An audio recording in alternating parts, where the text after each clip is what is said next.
Чөптүн тамыры жана адам коопсуздугу долбоорунун алкагында Япония өлкөсүнүн Кыргызстандагы элчилигинин катышуусунда медициналык жабдыктар тааныштырылды. Бул жардам биринчи гана эмес, буга чейин да бул тармакка көмөктөр көрсөтүлүп келген.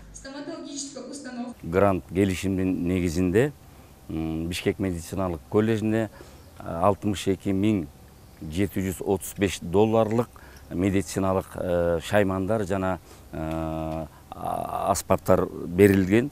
Мына ошону бүгүн Кыргызстандагы Япон мамлекетинин толук жана ыйгарым укуктуу элчиси жана Япон парламентинин тышкы иштер боюнча министринин орун басары салтанаттуу түрдө тапшыруу аземи болгон жатат.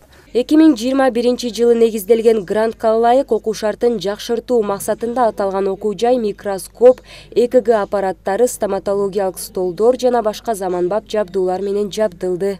Зуботехнический столдор келген.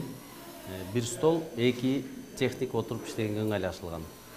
Булар металлический, качествосы жакшы, балдарга азыркы жаңы заманбап столдор.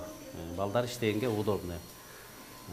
Бизде буга чейин болгон деревянный жыгач столдор болгон. Азыр бул металлический бүт оборудованиясы, өзүнүн жарыктары менен, бүт резетка точкалары менен, бүт бардыгы вытяжка пылесостор менен келген жаңы инструмент. Мен азыр бул жерде лабораториялык диагностика группасынын студенткалары менен иштеп атам.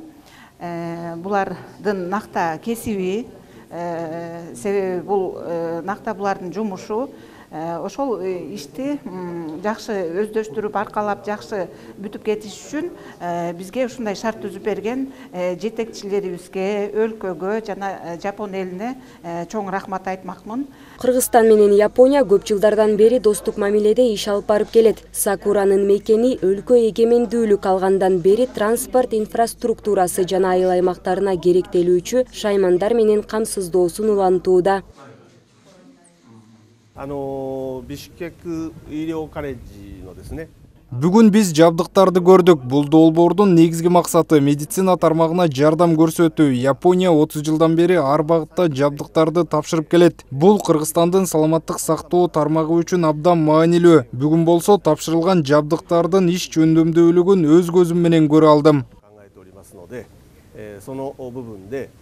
Көрсөтүлгөн жардам студенттердин окууга болгон кызыгуусун арттырып, мугалимдердин сабак берүү методу да өзгөрөөрү таасын. Студенттер эми практика жүзүндө үйрөнүп, өз ишинин мыкты адиси болуп чыгаары күмөнсүз. Айдай Ташыбекова, Чыңгыз Садыков, СТВ.